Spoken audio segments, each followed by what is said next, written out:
Hey everybody, welcome to Harmon Garage. I'm Aaron. Hope everybody had a good Christmas. We're right after Christmas here now and ready to get back at it again. My Christmas was pretty good, best you can expect for spending 3 days at home with family. But we got through it and now we're back to work and we're gonna get started back on Project Longstep. So the first thing we're gonna do in this video is recover this seat. I gotta tear it all down and clean up and paint the frame and the slides and the mounts and all that stuff. And then we got new foam and new seat material, or a new factory replacement cover for it. So we're gonna get it all stripped down and then we'll start the process. So the first thing I got to do is go through all these hog rings all the way around the bottom and the back cover, and we just got to cut them. So I'm going to go ahead and get all these cut. There's 375,000 of them here, so we'll get those cut and we'll get the cover off, and then we'll be able to see the frame, and we'll break the seat down into 2 pieces. So here we go.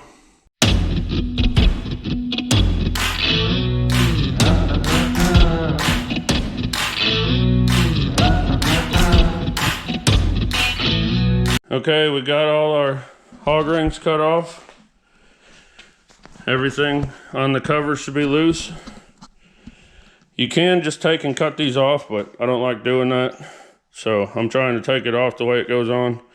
This cover's not going to be reused or anything. We're just going to throw it away. It's in bad shape. So we got all the rings cut off, and now we just need to remove the cover and move on.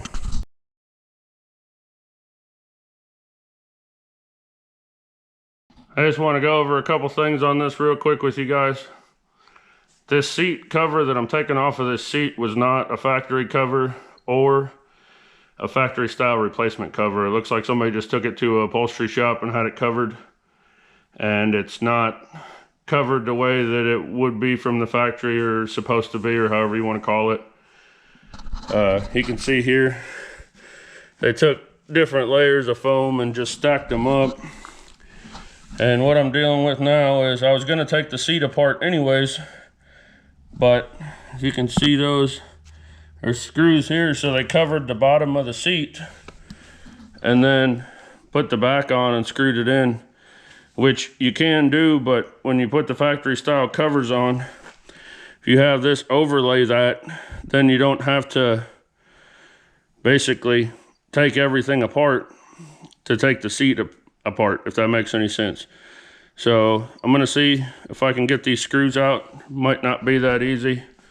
Other thing you might have noticed in the time lapse is when I took the top of the seat cover off, there was plastic on there. I'm assuming somebody put the plastic on there to, you know, if dirt came through the cover or whatever, to keep it from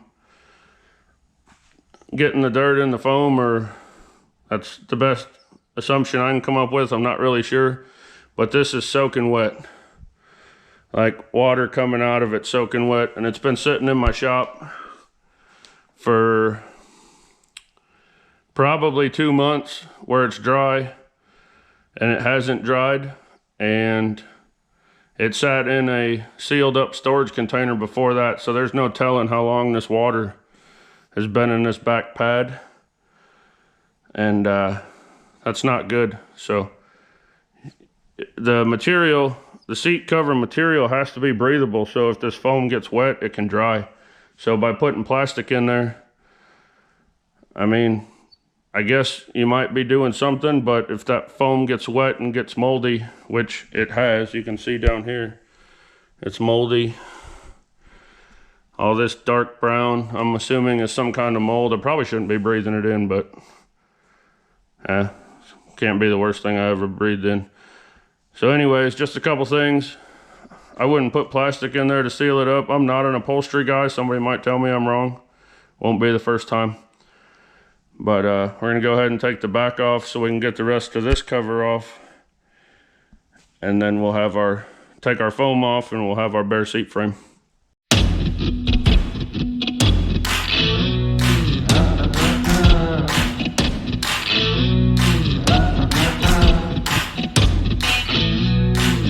Okay, you might have noticed a little void in the time lapse there. I had to use some unconventional methods that I wouldn't necessarily recommend to you guys to do to get one of those bolts out to take the back off from the bottom.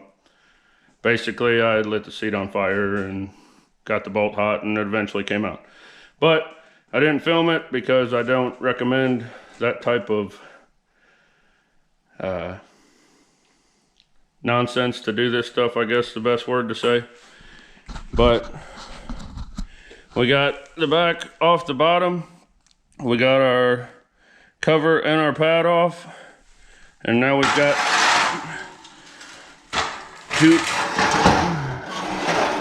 got two bare seat frames.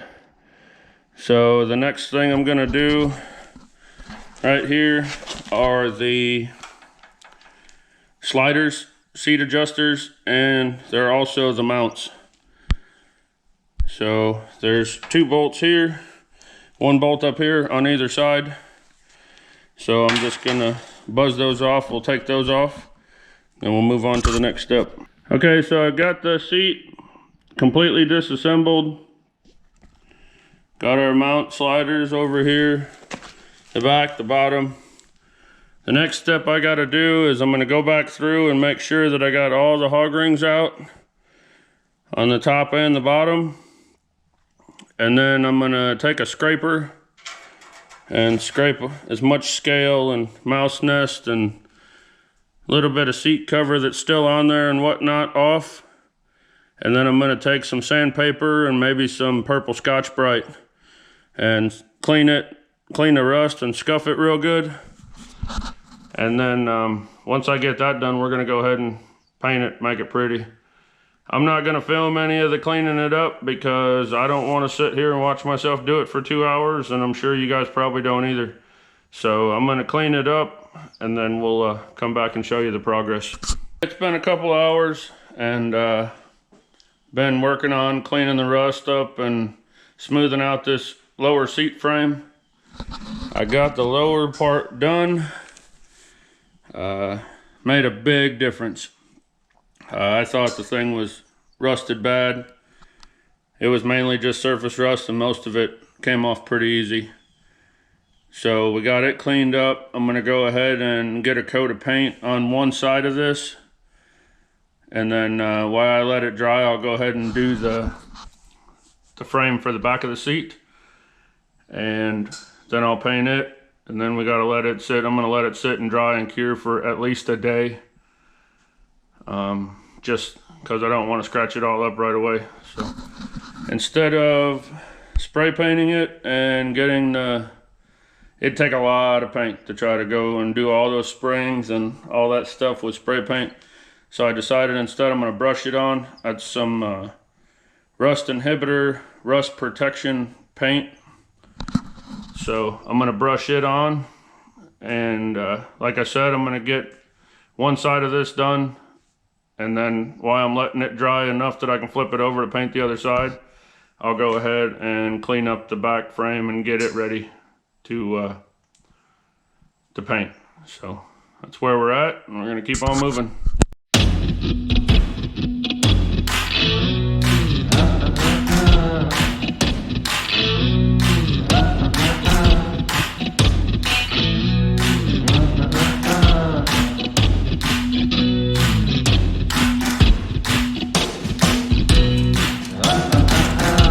Okay, I got a coat of paint on one side of the bottom seat frame. I put it on pretty thick. I'm hoping it'll kind of level out and cure. I don't want you to be able to see any brush marks in it or anything. Not that you'll ever really be able to see it, but I don't want to have to put a second coat on it, but I will if I need to. And so I'm going to let that sit and dry, and then once it's dried to the touch, I can flip it over and paint the other side. In the meantime, While that's drying, I'm gonna go ahead and clean this up.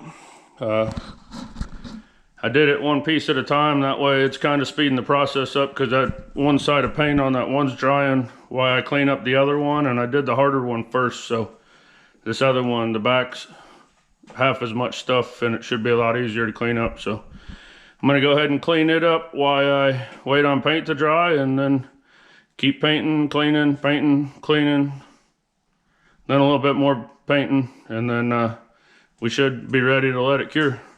Okay, so I got the bottom and the back cleaned up. Got them all sanded down, roughed up, and got a coat of paint on one side of them. It's real humid here today, so the paint's not drying very fast. And it's the type of paint it is, I think it might dry slower because I've used it on some other stuff and it takes forever to dry. So I got one side of both of them done. I got about an hour left in my day here, so I'm gonna try to get something else done while I'm waiting for them to dry. So I walked over in the parts room and grabbed the sun visors. I was like, these should be quick and easy. We'll just throw them on real quick.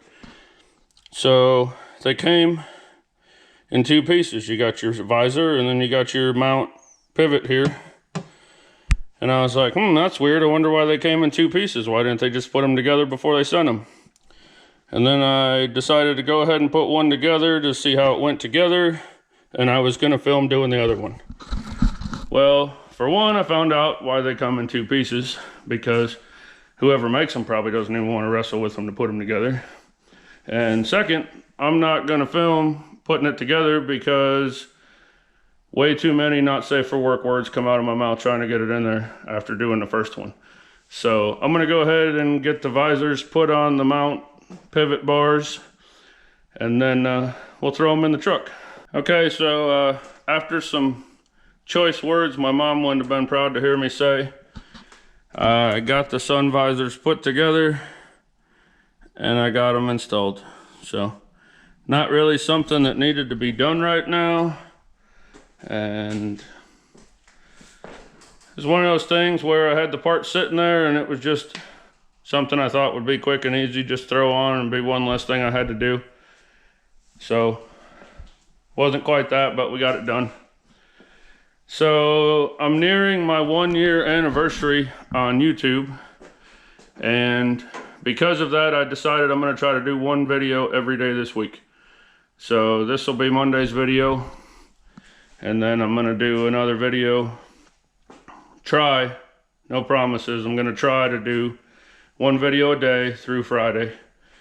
They're not going to be typical videos like a full project on a video, because it takes me multiple days to make those videos and multiple days to finish most of the projects. So it's kind of going to be this is what I did today video, and I'll just do the same kind of thing that I do, but we'll do parts of stuff instead of a full thing. So that's something I really want to do, and I'm hoping I can make it happen. It usually takes me about a week to make a video, and I'm lucky to get out one a week. So I figured, what the heck, let's try to do one every day. So we'll see what happens. Also, one of my good friends led me on to a thing called Buy Me a Coffee.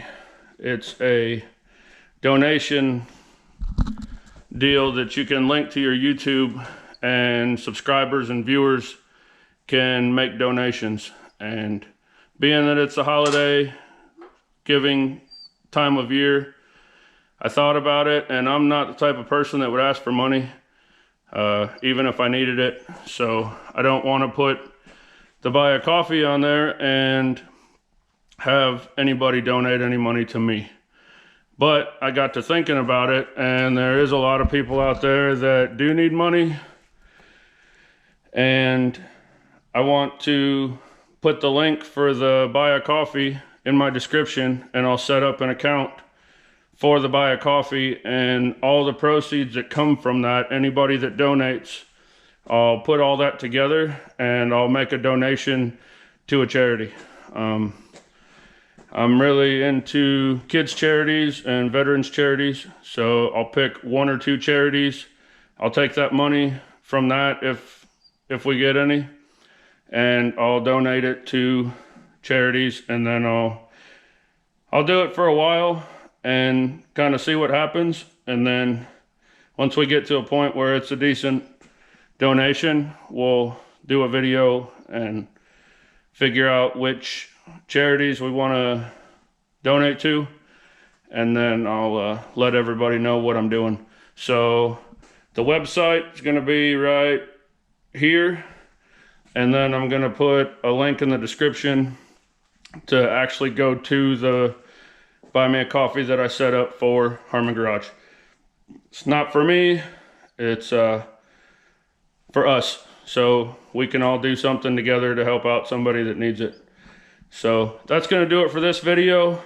Make sure you hit the subscribe button so you can see continuation of this video, because we're going to do a little bit more on the project, the seat project, tomorrow, and most likely Wednesday, maybe even Thursday also, because of the paint drying and stuff like that. It's going to take a couple days to get it done.